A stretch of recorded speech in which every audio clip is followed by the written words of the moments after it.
Estamos en vivo.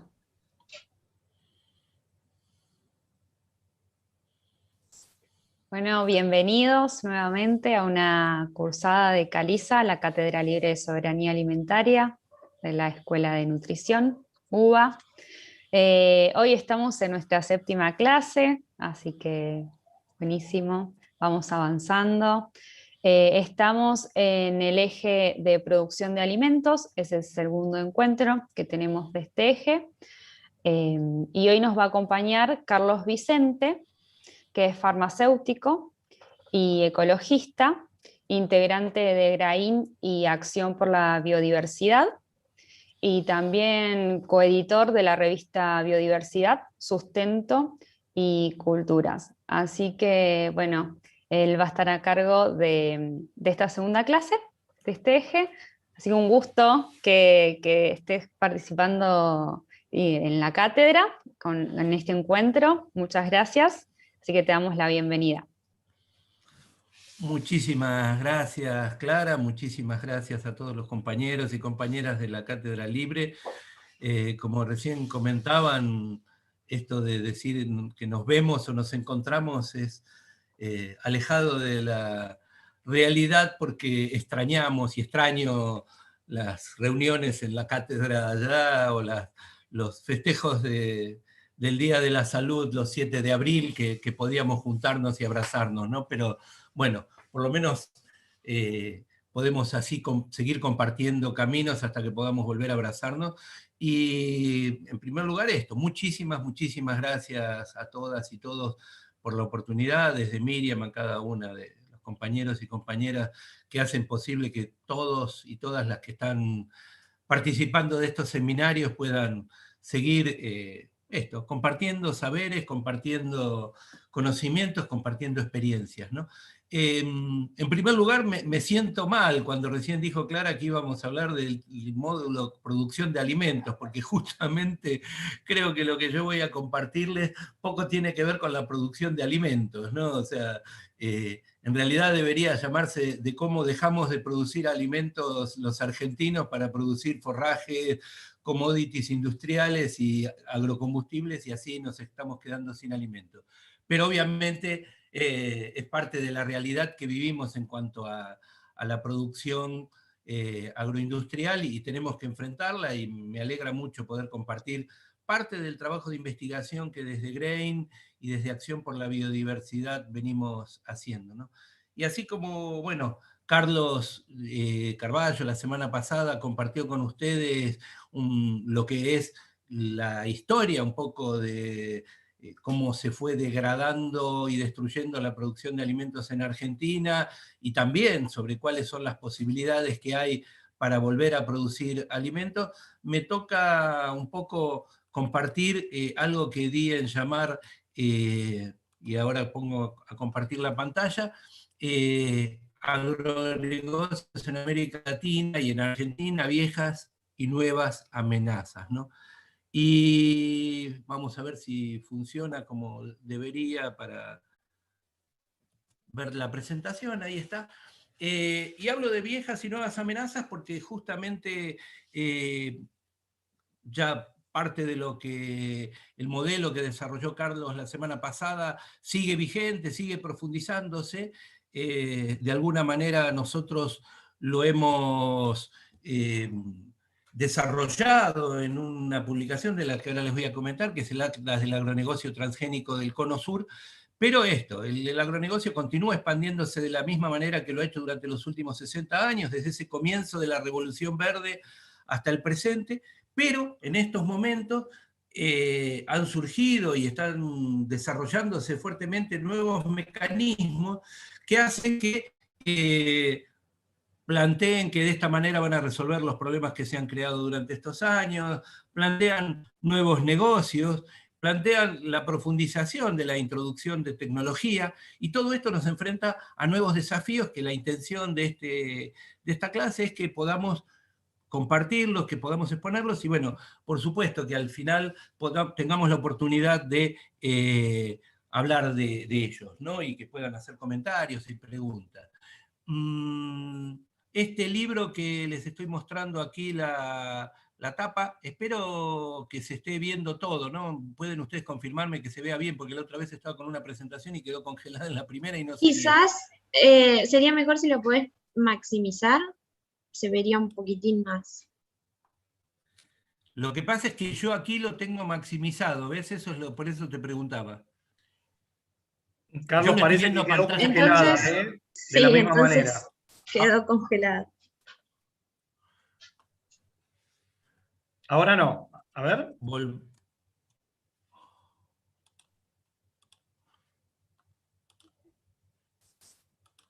¿Ahí se ve la tapa del Atlas? Sí, sí, sí, pero se ve pequeña. Perfecto.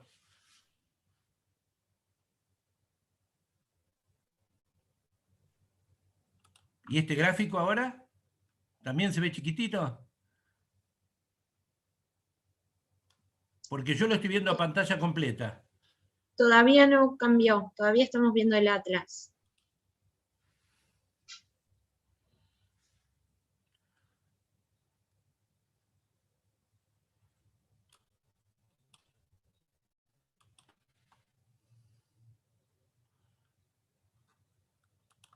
¿Ahora Ahí cómo se ve? sí, ahí se ve mejor.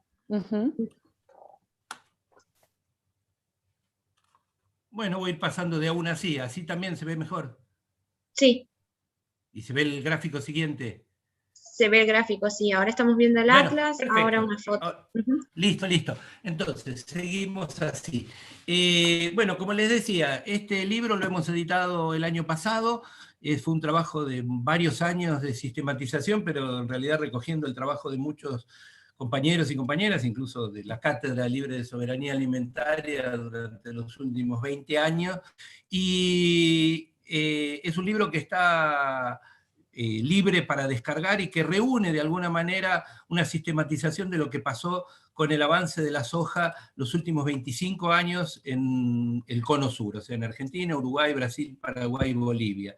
Y bueno, algunos datos para compartir de este libro que me parecen relevantes es, recién justo me comentaba Carlos Carballo que hablaba de cómo la soja ilegalmente circulaba en el Soberbio de un lado para el otro, de Brasil a Argentina. Bueno, es importante tener presente que en el 1996 la soja transgénica se autorizó en Argentina y Uruguay, pero que hasta el año 2004 esa soja se fue llevando por las fronteras a Paraguay, Bolivia y Brasil ilegalmente, y se empezó a cultivar masivamente, o sea, no es que pasaron algunas bolsas de soja, se llevaron miles de toneladas de soja para invadir de transgénicos el Cono Sur y hacer que en el 2004 se quebrara la resistencia de Brasil, de Paraguay, de Bolivia. Hay que recordar que en aquel momento Lula dijo debería ser un bobo el que autorice los transgénicos, en el 2002, durante su campaña electoral, ¿no?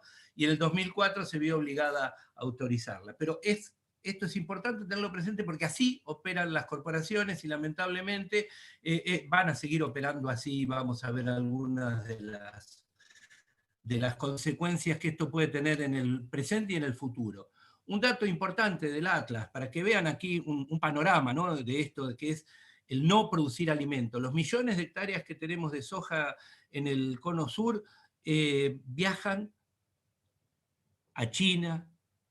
El 87% del poroto de Argentina se exporta a China, el 89% de la soja de Uruguay va a China, el 67% de la soja del Paraguay viene a la Argentina porque aquí se procesa muchas veces como biocombustible y después, por supuesto, también la proteína de soja va a China. El 81% del poroto de soja de Brasil se exporta a China. Esta es la realidad con la que nos enfrentamos de esos millones de hectáreas en las que está invadido el Cono Sur, y que significa que, vean ustedes, que no solo tenemos soja, sino que en Argentina ya se han probado 61 eventos hasta el año pasado, de maíz, soja, algodón, papa, alfalfa y cártamo, y lamentablemente le tenemos que agregar que durante el 2020, en el mes de septiembre, en la CONAVIA y el Gobierno Nacional aprobaron un trigo transgénico para su cultivo. El primer trigo transgénico que estaría aprobado en el mundo, que todavía no se cultiva porque está supeditado, o sea, cedimos la soberanía para que Brasil decida si se va a poder cultivar comercialmente o no. Y esto puede ocurrir el 4 y 5 de agosto, que se va a tratar en la CTN Bio en Brasil la aprobación del trigo transgénico. Entonces estamos frente a una amenaza muy inminente. Logramos en el mes de junio que la CTN Bio no lo tratara a través de una fuerte campaña que se hizo en Brasil, en Argentina también, pero ahora estamos nuevamente amenazados con esa amenaza, como digo, de que el primer trigo transgénico del mundo se cultive aquí en el Cono Sur. Aquí tienen una idea de las superficies, son dramáticas, o sea, soja con más de 20 millones de hectáreas en Argentina, aunque este año probablemente se reduzca la superficie, 36 millones de hectáreas en Brasil, 1.200.000 hectáreas en Bolivia, 3.400.000 hectáreas en Paraguay, 1.100.000 hectáreas en Uruguay. Esto es lo que estamos cultivando en nuestros territorios, con un sistema de aprobación en el cual no se tienen en cuenta estudios independientes, ni se puede acceder a los expedientes de aprobación. Cuando se pudo acceder a los expedientes de aprobación, por ejemplo, de la soja transgénica que aprobó nuestro actual canciller Felipe Solá en 1996, se comprobó que era un expediente que se presentó en inglés, con estudios, por supuesto, realizados exclusivamente por la empresa, en aquel momento Monsanto, que hoy es Bayer, ¿no?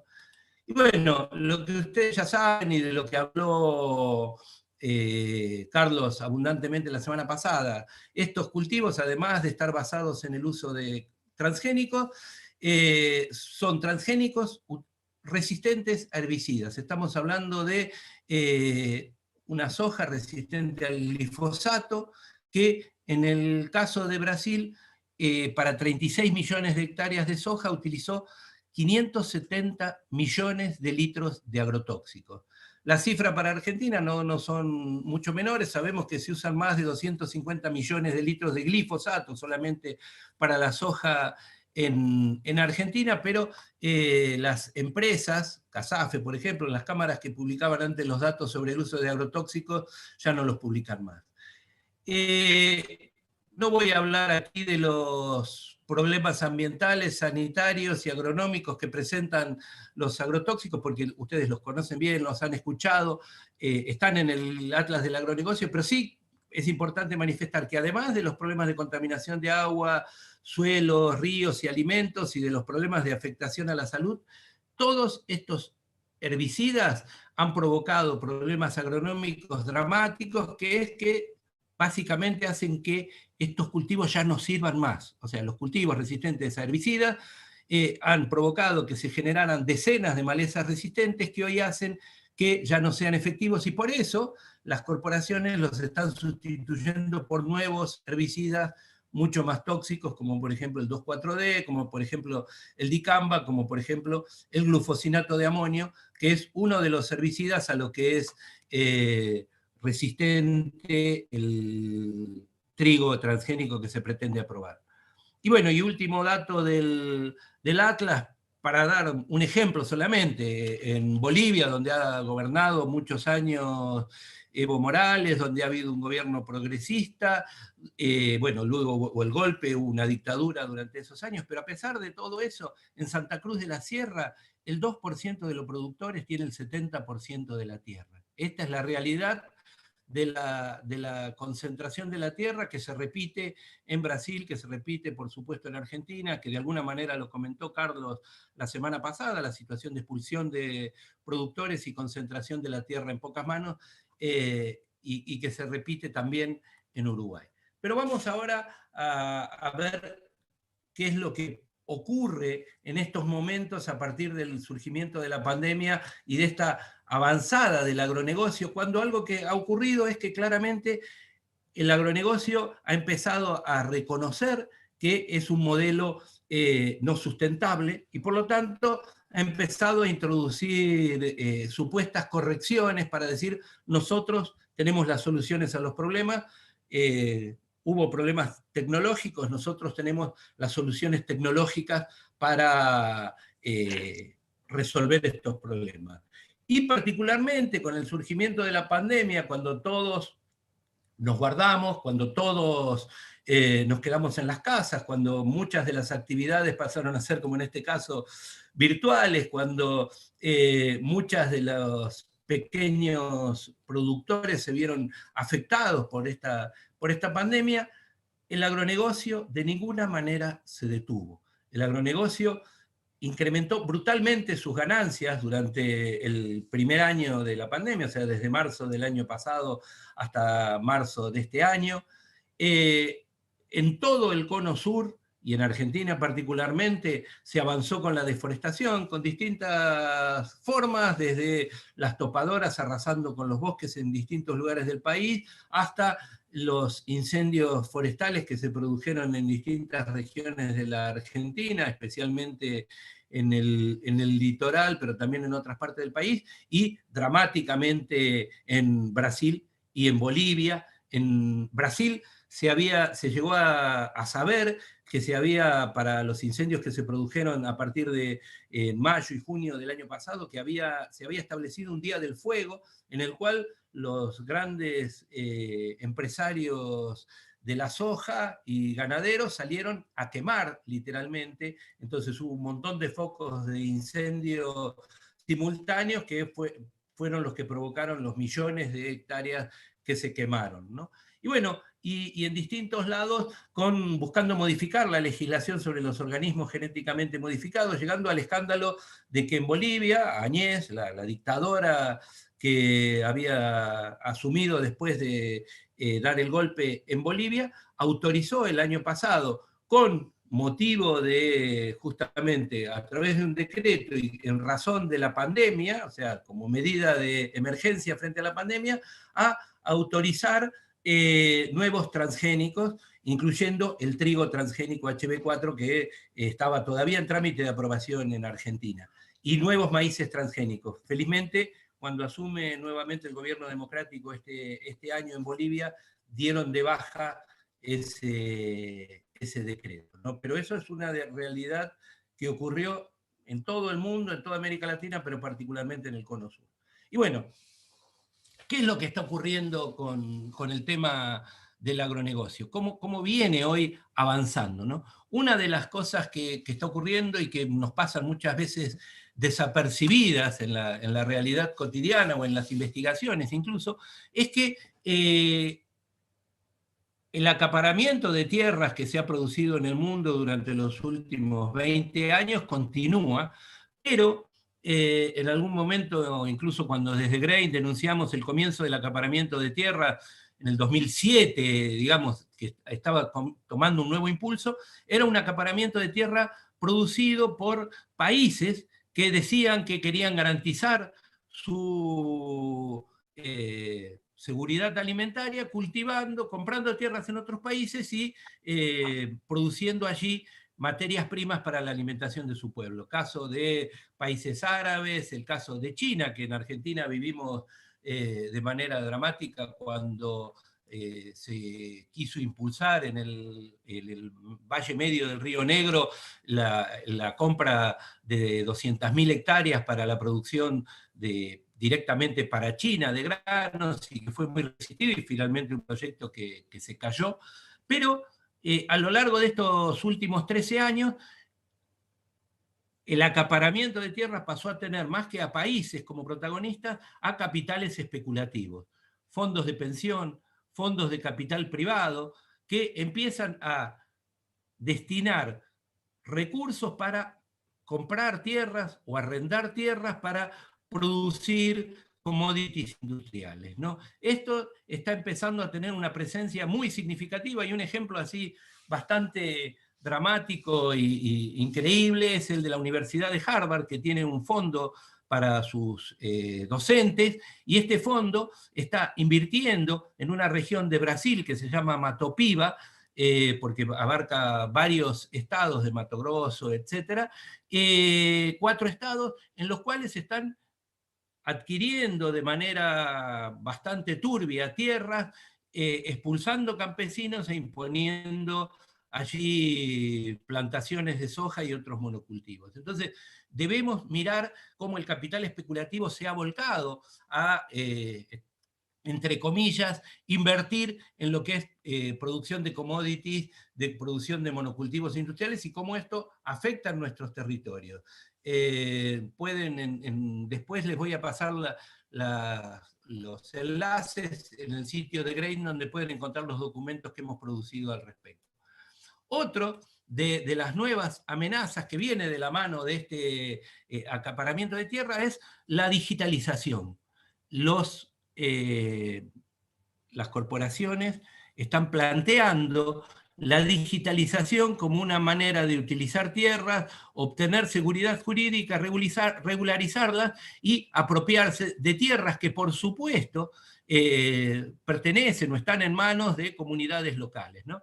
Pero esto, de la mano de los estados y del Banco Mundial, que apoya estos procesos de privatización, se plantean hacer catastros digitales, o sea, por vía satelital, hacer mapeos de territorio, utilizar GPS, que obviamente es algo que no puede usar una comunidad indígena o una comunidad campesina, sino que solo pueden acceder grandes corporaciones. Hacer autodeclaraciones que plantean esta tierra es nuestra, sin consultar, ni por supuesto ver qué es lo que pasa en las comunidades, y acceder, por supuesto, a un acaparamiento de manera privada e individual. Como decimos en estas infografías que hemos compartido, no hay verificación de la función social de la tierra, se está produciendo un dramático acaparamiento de tierras y se produce expulsión, desarrollo y territorios y comunidades borradas del mapa, ¿no? Esto, como digo, cuenta con el aval del Banco Mundial y implica, y va de la mano de lo que hablábamos antes del mercado financiero y de los capitales financieros transformando a la tierra, a los territorios y a los lugares donde había pueblos en activos financieros. Esto es algo que debemos y queremos denunciar porque, como digo, está ocurriendo en toda América Latina, ¿no? Otra de esas nuevas amenazas que estamos viviendo, absolutamente nuevas, y en la cual otra vez, y lamentablemente, Argentina tiene un rol protagónico a nivel internacional, es el de dejar atrás los transgénicos. Lo que plantean es que ya no necesitamos más transgénicos porque tienen y han desarrollado técnicas mucho más sofisticadas, lo llaman tijeras genéticas, que lo que permiten, una de estas técnicas se llama CRISPR, son técnicas que se llaman de edición genética. Entonces, ellos hablan de que no se hace más transgénicos, o sea, no se pasa más un gen de un organismo vivo a otro, sino que lo que se hace es modificar directamente con estas tijeras genéticas un organismo para lograr que tenga las características que buscamos. Por ejemplo, la resistencia a un herbicida podría ser perfectamente. Esto significa que, como los transgénicos tienen mala prensa históricamente, como los transgénicos ya no son confiables, a nadie en el mundo que le digan, ¿querés comer transgénico? Va a decir, sí quiero. Entonces, han avanzado para cambiar el nombre. Pero lo que tenemos que tener claro es que seguimos hablando de organismos genéticamente modificados. O sea, no son organismos cambios que se producirían de una manera natural. Son transformaciones hechas por ingeniería genética en laboratorios y son organismos genéticamente modificados. De hecho, la Unión Europea lo reconoce así y exige que las semillas que se producen por edición genética sean reconocidas como organismos genéticamente modificados. Sin embargo, Argentina fue pionera, Brasil le ha seguido el paso en establecer una normativa que no es una ley, que es apenas una disposición de en aquel momento Secretaría de Agricultura, hoy por suerte Ministerio de Agricultura nuevamente, que establece que cuando una empresa presenta una semilla modificada por edición genética, puede saltear todas las regulaciones que implican la aprobación de los transgénicos y puede aprobarse como una semilla normal, ¿no? Esto es bastante grave, ya tenemos casos de un maíz que se está intentando avanzar, un maíz ceroso que se está intentando aprobar de esta manera y que al que estamos ofreciendo resistencia, ¿no?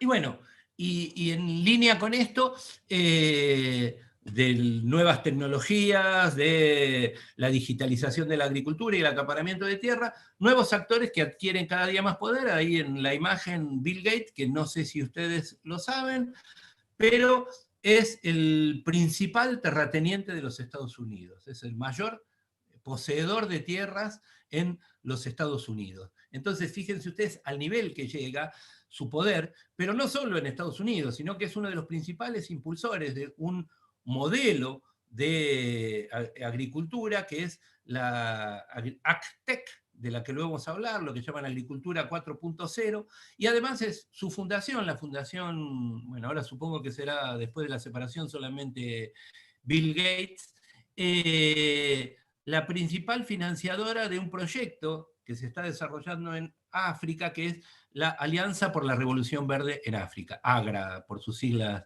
en inglés, ¿no? Y lo que están buscando es, a través de estos mecanismos, tecnología, transgénicos, acaparamiento de tierras, monocultivos, uso de agrotóxicos, imponer en África el modelo que la Fundación Rockefeller impuso en los años 60 en América Latina y en otras partes del mundo, ¿no? Hoy nos reíamos con Marcos porque compartía con él un informe de hoy de la Fundación Rockefeller, donde dice que, un informe reciente dice que ellos que impulsaron la Revolución Verde hoy dicen que por cada dólar que se invierte en la producción de alimentos industrializados, hay que gastar 2 en los daños que produce a la salud y al ambiente, ¿no? Entonces parece que les ha llegado la hora de cierto reconocimiento, pero claramente la respuesta de ellos va a ser: seguimos con más tecnología, con nuevas tecnologías para resolver estos problemas, y probablemente incluyan allí a la agroecología, como después vamos a charlar un poco sobre el final de esta charla, ¿no? Como les decía antes, Argentina autorizó en septiembre del 2020 el trigo transgénico HB4, un trigo supuestamente resistente a la sequía, pero también resistente al glufosinato de amonio. Y una pequeña anécdota para que vean cómo se comportan estas corporaciones. Con la campaña que hicimos con compañeros de las cátedras libres y muchos otros contra el trigo HB4, denunciando que era resistente al glufosinato de amonio, cuando su creadora, la doctora Chan, había dicho que era solamente un marcador, Bioceres, la empresa que vende el trigo HB4, había puesto en la página Generación HB4, donde uno podía directamente hacer un pedido para comprar la semilla de trigo, cuánto glufosinato de amonio había que usar por hectárea, o sea, daba el paquete tecnológico completo. Cuando empezamos a denunciar esto y denunciamos los alfajores Habana, que habían hecho un convenio con Bioceres porque para incluir este trigo transgénico en los alfajores, Bioceres sacó de su página HB4 el glufosinato de amonio. O sea, ahora ya no hay que usarlo con glufosinato de amonio. O sea, la caradurez de estos señores es increíble, ¿no? Y dentro de las viejas y nuevas amenazas, seguimos con algo que es parte de las viejas amenazas, las leyes de semillas. UPOP, la Unión Internacional para la Protección de Obtenciones Vegetales, es un organismo intergubernamental que desde el 61 va imponiendo normas para establecer derechos de propiedad intelectual sobre las semillas. La última norma se llama UPOP 91, están tratando de introducirla en nuestros países, los tratados de libre comercio la imponen, el Tratado de Libre Comercio con la Unión Europea que está por firmar o se pretende que firme el Mercosur, no incluye UPOP 91, plantea que acepta el que mantengamos UPOP 78, pero todas las normas UPOP son normas de privatización de la semilla y que provocan este daño dramático que es que en 60 años, a nivel global, la humanidad perdió el 75% de las semillas que generamos durante 10.000 años de agricultura. O sea, 3/4 partes de las semillas las perdimos por la agricultura industrial, por las leyes de semillas. En Argentina, desde el 2003, una vez que Monsanto logró introducir la soja transgénica en todo el cono sur, dijo, ahora sí queremos cobrar regalías. Antes dejaba que la soja se vendiera ilegalmente y que pasara a las fronteras clandestinamente. En el 2003 dijo, queremos cobrar regalías. Hasta hoy no han logrado cambiar la ley de semillas y eso tiene que ver con la resistencia que hemos dado, las cátedras libres y bueno, cientos de organizaciones y movimientos sociales, ¿no? en toda Argentina. Pero hablando de las viejas y nuevas amenazas, esto que les planteaba de la agricultura 4.0. La agricultura 4.0 no es más que una vuelta de tuerca del modelo de agricultura industrial para introducir a través de nuevas tecnologías mecanismos que impliquen para ellos, en su discurso, reducción de daños, ¿no? O sea, menos uso de agrotóxicos, menos uso de fertilizantes, mejor aprovechamiento de los suelos, etc. Lo real, lo concreto, es que a través de la digitalización, de la utilización de drones, del manejo de los big data, o sea, del relevamiento de datos climáticos, de datos de suelo, de datos de todo tipo sobre lluvias, etcétera, y el manejo de la inteligencia artificial, ellos lo que plantean es un mayor control de la agricultura, cada vez más una agricultura sin gente, porque imagínense ustedes, ¿no? O sea, drones para fumigar, tractores sin gente para trabajar los campos o cosechadoras sin nadie que las maneje para, o sea, extremar la expulsión de personas del campo para que desde sus departamentos en Puerto Madero los grandes terratenientes argentinos con su laptop o su tablet puedan manejar su campo, ¿no? Y esto implica el uso de hardware, distintas maquinarias, implica, por supuesto, el uso de software que va desde el software concreto de las computadoras hasta el manejo de datos genómicos y todo lo que es biología sintética, que es el manejo, o sea, un paso más aún de la edición genética para llegar a la ilusión esta de sintetizar la vida. Y por supuesto, las fintech, lo que son los datos masivos que permiten hacer grandes transacciones, permiten hacer grandes negocios, reducir los costos financieros, pero básicamente esto implica introducir en este mundo de la agricultura industrial a los grandes actores del presente, los grandes actores que incluso crecieron brutalmente durante la pandemia, ¿no? Amazon o Microsoft o todas estas empresas que manejan información y datos y que son mucho más poderosas incluso que cualquiera de los gigantes agroindustriales y que son las que se están introduciendo brutalmente en el mercado. De hecho, ayer aparecía una noticia, bueno, primero sí contarles que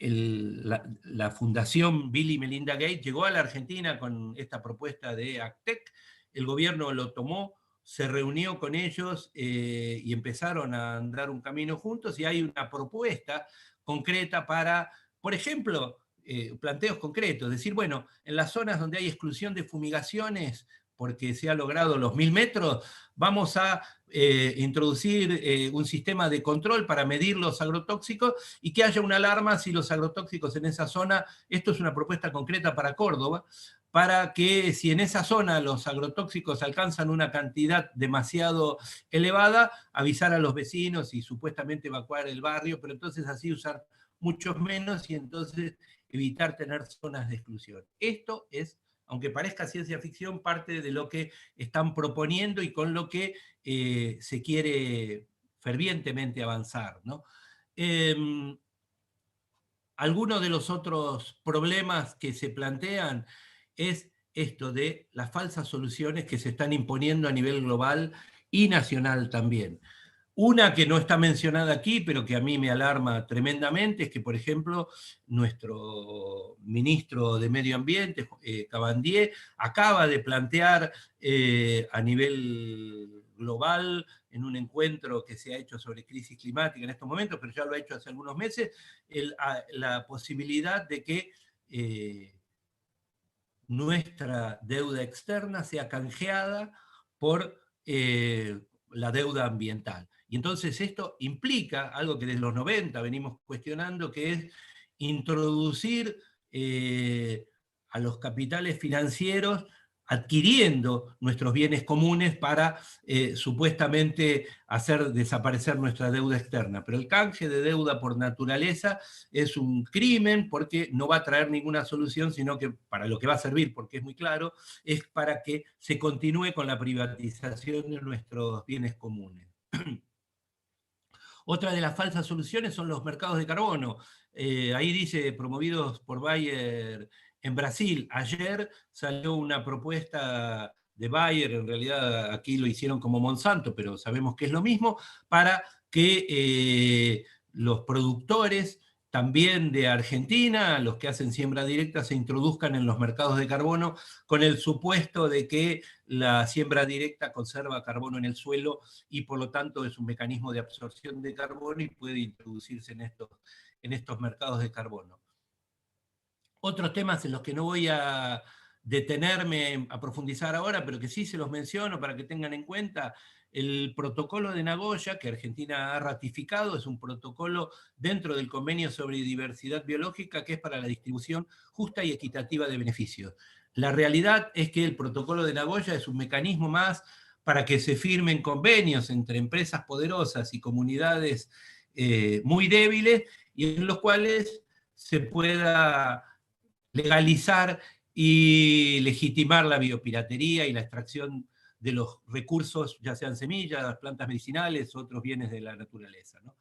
La geoingeniería, otra de las falsas soluciones para la crisis climática, que tiene alta resistencia y que implica intervenir en el clima a nivel global con distintos mecanismos de lo más delirantes, desde satélites con espejos, hasta filtros en la atmósfera, hasta introducción de determinadas algas en el mar para que absorban dióxido de carbono.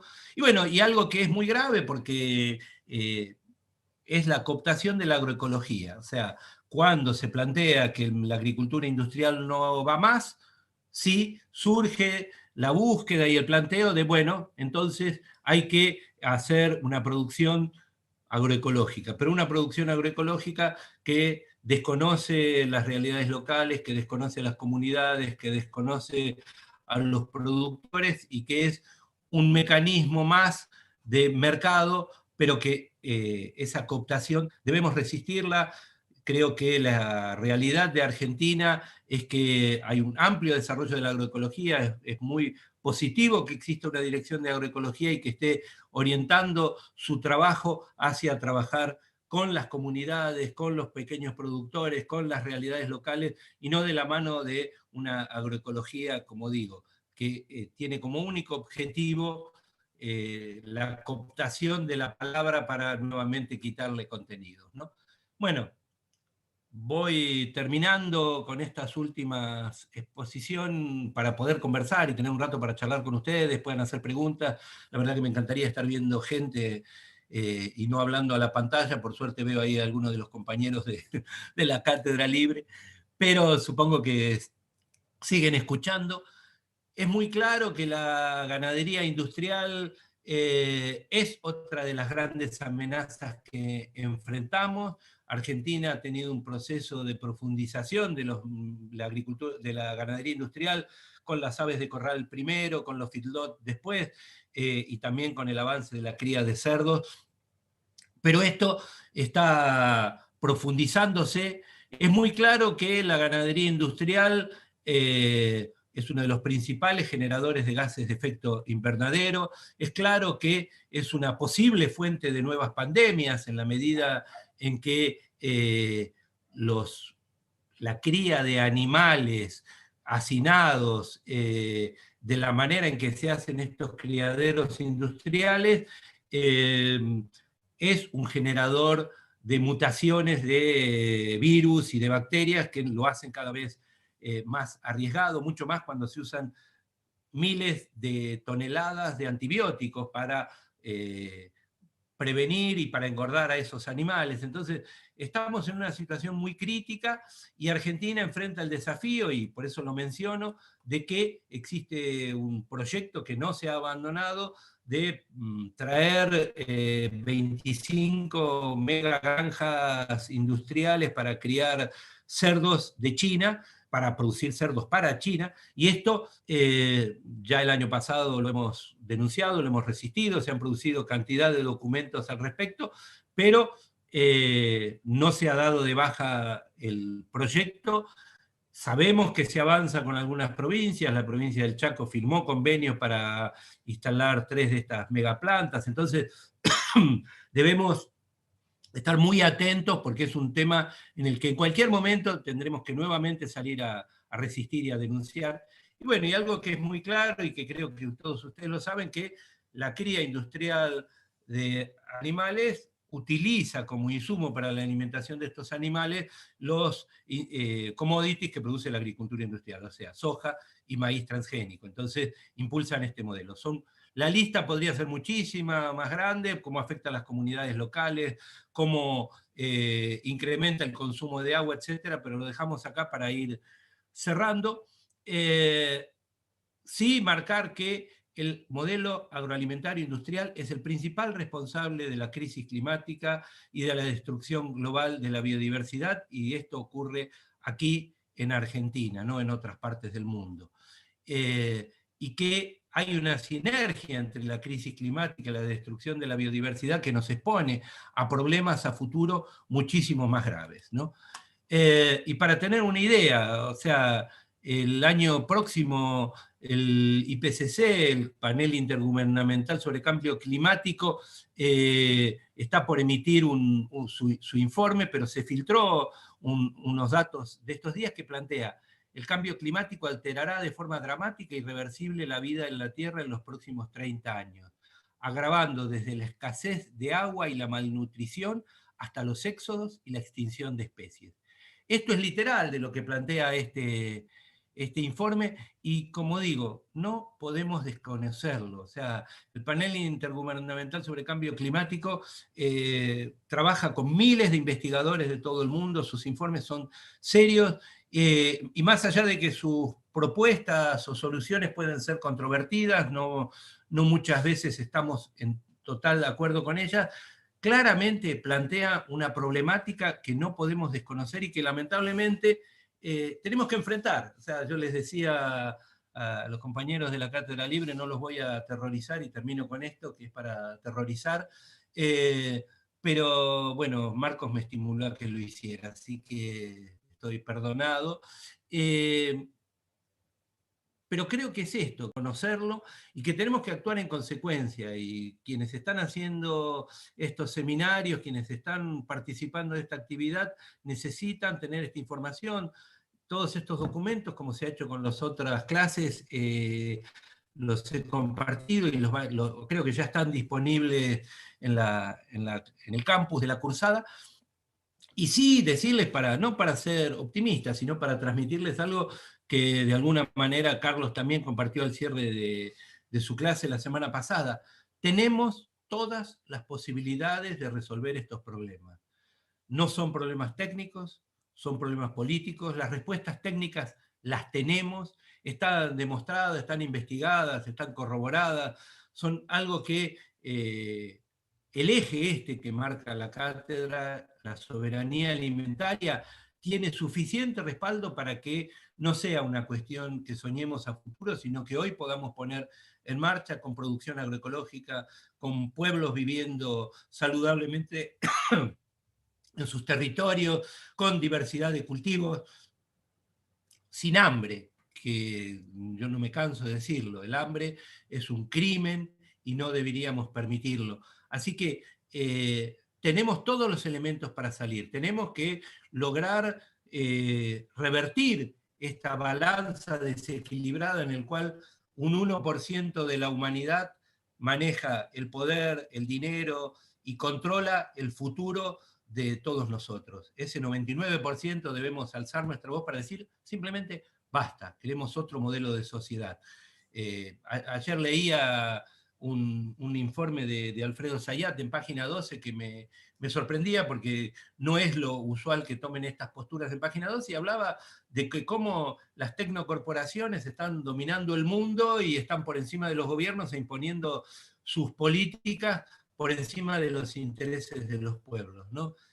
Como digo, ya lo está diciendo un diario que no es justamente un diario alternativo en el que se plantean las soluciones que nosotros planteamos.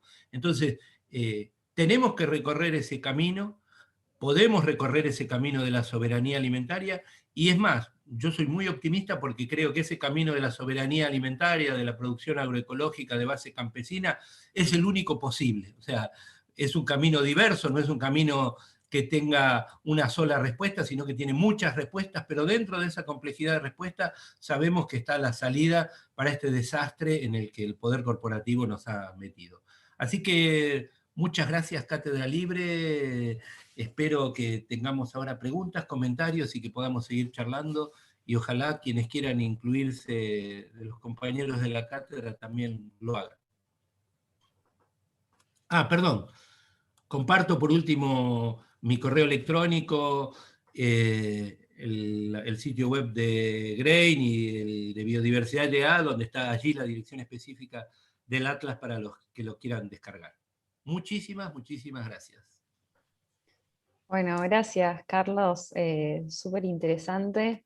Muchos comentarios de cariño, agradecimiento, con ganas de saber un poco más también, con muchas preguntas.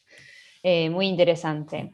Las cosas que fueron surgiendo en el chat fueron en relación, a medida que fue pasando la exposición, en relación a la ley de suelo, la 22.428, que tiene la relación con el cuidado del suelo y su recuperación.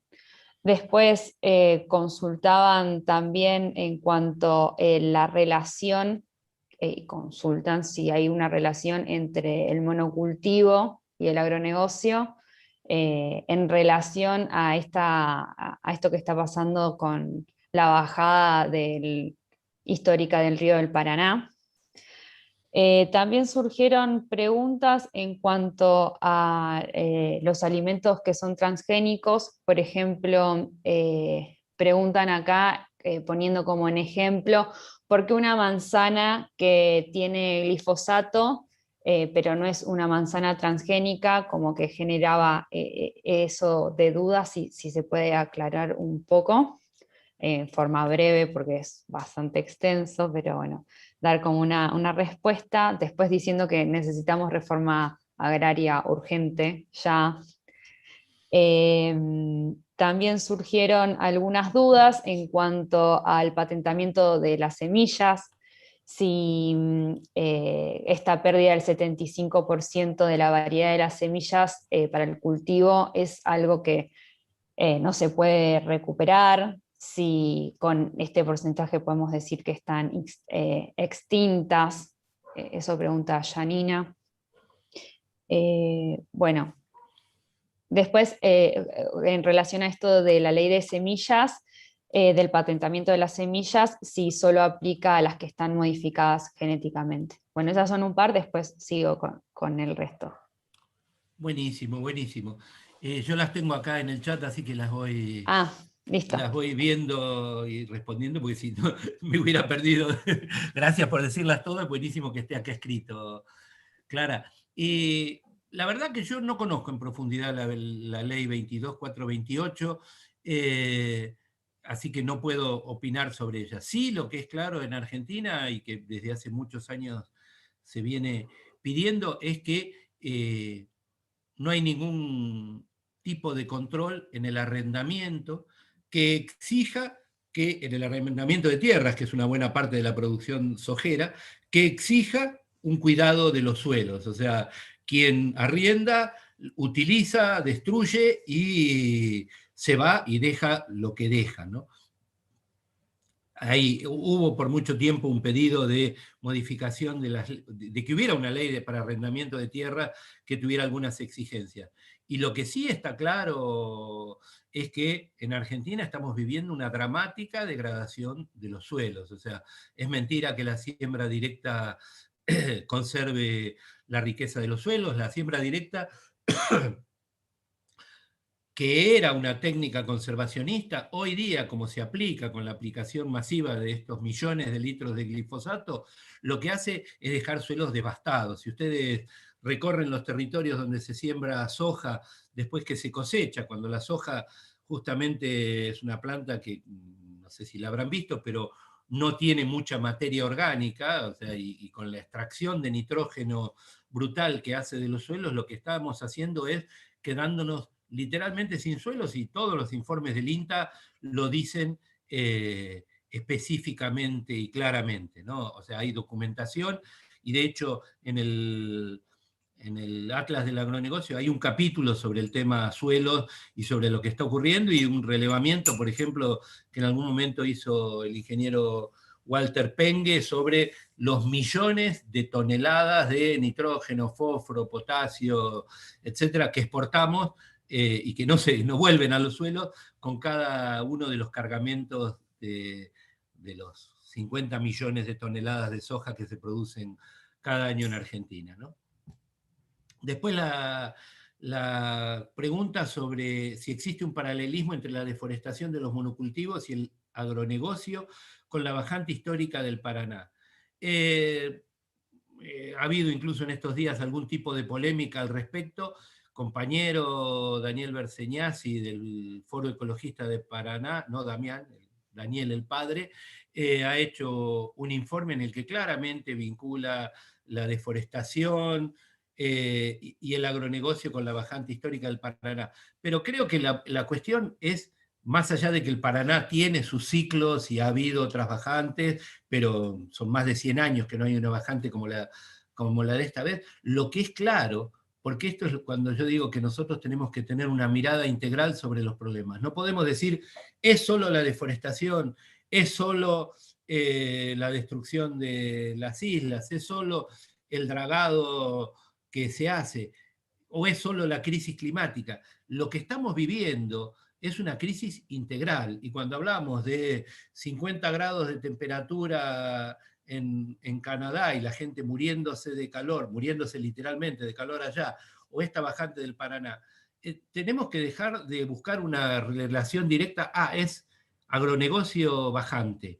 Es un problema integral que, por supuesto, tiene que ver con los monocultivos, tiene que ver con la deforestación, tiene que ver con la crisis climática, tiene que ver con lo que está ocurriendo en el Amazonas, donde se está deforestando brutalmente, y hay que pensar que todo el origen de esas aguas que baja hacia el río Paraná está en la región del Pantanal y en toda esa región que era una esponja de agua que la están agotando. Entonces, por supuesto que tiene que ver, pero como digo, hay que hacerlo desde una mirada mucho más integral.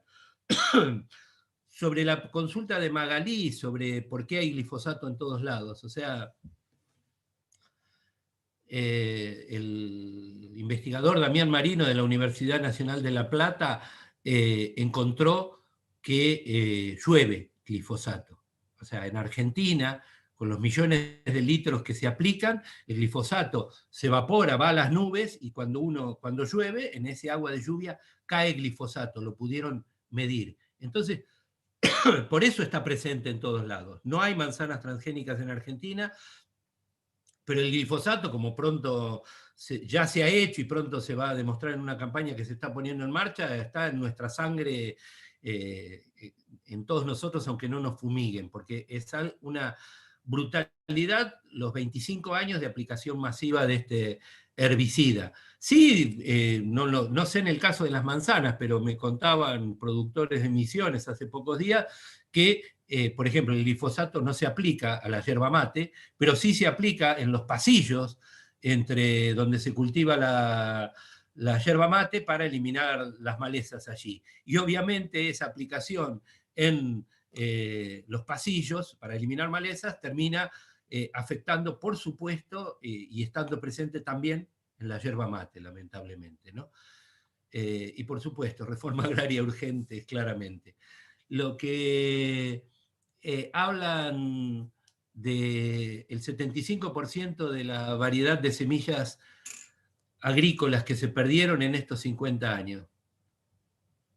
¿Podemos decir que están extintas? Y lamentablemente sí. El informe de la FAO sobre la biodiversidad agrícola a nivel global habla de que el 75% ese se perdió. También habla de que la principal causa de esa pérdida es la agricultura industrial, lo dice la FAO. Ahora, ¿es algo irrecuperable? Yo no creo que sea irrecuperable, porque hay en el mundo todavía millones de campesinas y campesinos cuidando semillas, guardando semillas, muchas de ellas que ni se han compartido nunca con ningún técnico o con ningún informe oficial. Entonces yo creo que el desafío que tenemos, y es especial para esta Semana Continental de las Semillas Nativas y Criollas, en el que va a haber un montón de actividades al respecto, mantenerlas vivas. O sea, los pueblos creamos las semillas, las mantuvimos vivas por 10, 12 mil años. Hoy tenemos el desafío de recuperar eso que se ha perdido, de volver a sembrar esas que están guardadas o que se han dejado de lado porque algún técnico del INTA dijo, siembren esta semilla que es mejor. Entonces es importante recuperar esas semillas. Sobre Janina, sobre la ley de patentamiento de semillas. Es largo este tema, merecería toda una clase. Las semillas, de lo que hablamos con UPOP, no es de patentamiento, sino de obtenciones vegetales, semillas mejoradas. En Argentina se aplica una ley que dice que quien mejora una semilla puede tener un monopolio sobre esa semilla. No es una patente, es similar, pero la ley que tenemos hasta ahora, por ejemplo, permite que la semilla se vuelva a sembrar, permite que la semilla sea investigada. UPOP 91 ya pide que cuando se guarda una semilla que se compró con derecho de obtentor, se pague regalías. El patentamiento es otra cosa, es una disputa que está habiendo, hay países donde se pueden patentar las semillas. En Argentina los compañeros de Naturaleza de Derecho han dado una fuerte pelea por eso.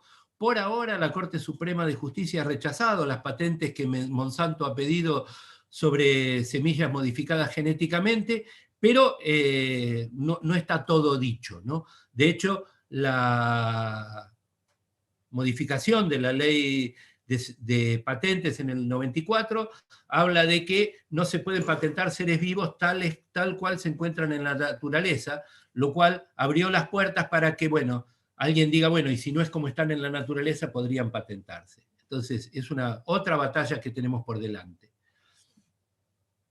Sobre los comentarios sobre mercados de carbono, ¿cómo funcionan? Bueno, son mecanismos de compensación a la contaminación. Un emisor de gases de efecto invernadero, de dióxido de carbono, dice, yo compenso los gases que estoy emitiendo, por ejemplo, pagándole a un productor de soja en Argentina que está conservando carbono haciendo siembra directa. Así de perverso puede funcionar. O, por ejemplo, diciendo, invierto en una plantación forestal en Argentina porque esa plantación forestal va a retener carbono y entonces compenso lo que yo estoy emitiendo. Eso significó la creación de un mercado global y de una financiarización del dióxido de carbono, justamente, en el cual se termina mercantilizando la crisis climática para que se pueda hacer con ella negocios sin cambiar lo fundamental, que es que necesitamos dejar de emitir dióxido de carbono, gas metano, óxido nitroso para resolver la crisis climática. Y sobre el planteo del ministro de Medio Ambiente, Cabandier, es un planteo, yo no lo he ido en profundidad, pero lo ha planteado hace unos meses y lo volvió a plantear esta semana, que es que es muy loable que se plantee así, que los países del norte deben reconocer que tienen con nosotros una deuda ecológica. y plantea que, como nosotros tenemos una deuda externa, se debe hacer una compensación de la deuda externa por la deuda ecológica. Pero eso significa que esos capitales que van a perdonarnos la deuda externa van a venir a invertir en la Argentina en nuestros bienes comunes, en parques naturales, en territorios, etc. Es un mecanismo que desde el 92 se viene discutiendo, que ha sido duramente cuestionado y que, bueno, lamentablemente ahora ha vuelto a ponerse sobre la mesa y que necesitamos, por supuesto, debatirlo, incluso con el mismo ministro Cabandier. Yo creo que hay que explicar los riesgos que esto significa, pero hemos emitido a lo largo de estos 30 años muchos documentos sobre lo que implica el canje de deuda por naturaleza. Hasta ahí las preguntas que hubo hasta ahora. Me dice Marcos si pensaba hacerlo, por supuesto, así que agradezco, que invitarlos a todas y todos a la presentación del libro La revolución de una semilla, un libro que hemos escrito colectivamente muchos compañeros y compañeras desde México hasta la Argentina. Es un libro que se acaba de editar en Argentina. Es un libro que resultó de la frustración de no poder hacer talleres de semillas que queríamos hacer en la Triple Frontera y en Mendoza con compañeras de Chile para compartir problemáticas, y frente a la imposibilidad de hacerlos con la pandemia, con Patricia Lizarraga de la Fundación Rosa Luxemburgo, dijimos, bueno, hagamos un libro que sea un insumo para los próximos talleres que haremos el año próximo. Si la pandemia lo permite, creo que podremos hacerlo. Y bueno, es realmente un libro que plantea sobre la semilla todas las problemáticas y al mismo tiempo todo lo que podemos hacer con las semillas. Esto de poner en el centro la semilla como eje de la soberanía alimentaria, como patrimonio de los pueblos al servicio de la humanidad, con experiencias compartidas desde Misiones, desde Brasil, del movimiento de pequeños agricultores, desde la empresa de productora de semillas Bionatur que tiene el movimiento de los trabajadores sin tierra.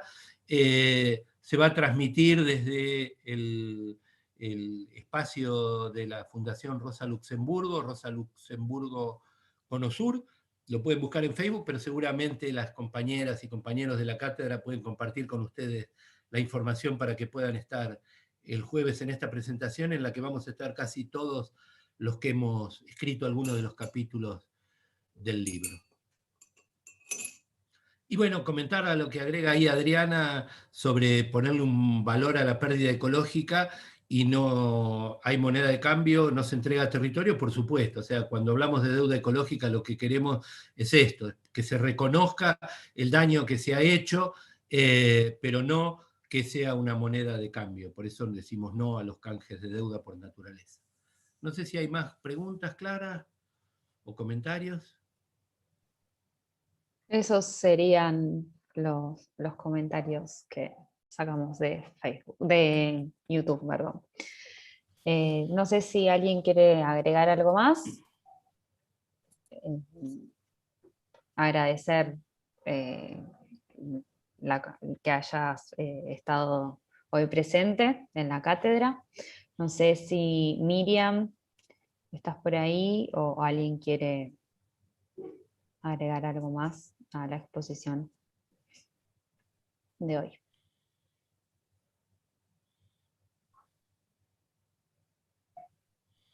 ¿Me escuchan? Perfectamente, amiga, qué gusto. No sé si me escuchan. Más Sí, que Miriam, nada, ahí sí. al maestro, a Carlos Vicente, y decirles a todos los que están participando de estas clases de que el material de consulta, como precisamente es todo el material de Graín y de la revista Biodiversidad. Ahí hay, digamos, todo lo que podamos necesitar como consulta en forma directa, se recibe por internet y necesitamos, Carlos, que pongas vos los puntos de contacto para que lleguen a todos. Que amplíe la fila de lectores entusiastas que tenés de la revista, ya que no tenemos el papel. y preguntarte, Carlos, si el libro va a estar en papel. Acabo de recibirlo con mucha alegría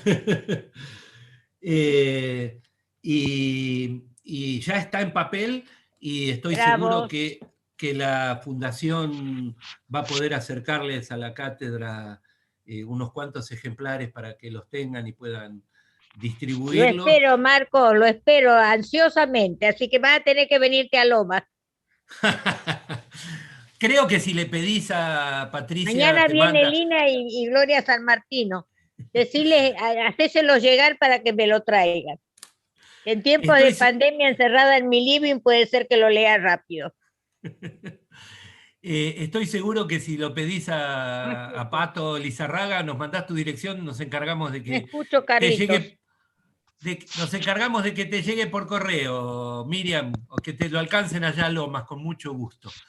Yo simplemente decirles que, bueno, para mí las compañeras, compañeros de la Cátedra Libre son hermanos y hermanas de camino y es una inmensa alegría poder estar aquí, saber que hay cientos de personas inscritas en este seminario.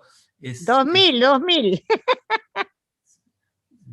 2.000 personas Están participando de este escuchando esta seminario. clase, exactamente, exactamente. Es realmente maravilloso y muestra que claramente podemos ser muy, muy optimistas porque las más de 40 cátedras libres y todas las personas que se están formando son y somos quienes vamos a producir los cambios que Así es. necesitamos. Y Así que somos los que estamos, somos la adelante. semilla del conocimiento.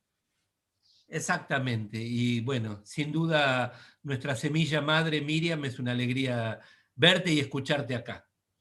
Gracias, Carlitos, es un placer y un abrazo fraterno de parte mía, ya lo haremos personalmente. Y Marcos, mandame el libro mañana con Gloria. Pronto, pronto nos por favor, abrazaremos. porque quiero ponerme a estudiar. Bueno, damos cierre al encuentro de hoy. Los esperamos el martes que viene, que seguimos avanzando con las clases e iniciamos un nuevo eje, así que los esperamos el martes 3 de agosto. ¿Cuál es el eje que viene, Adriana? Bonita, no, Clarita es la que está hablando. El Pero eje que viene es el de industrialización. Vamos a estar Erika y yo, sí. Tal cual, así que los esperamos al próximo eje de alimentos industrializados el martes próximo a las 18 horas. Bravo, Hasta muchacha. luego. Gracias,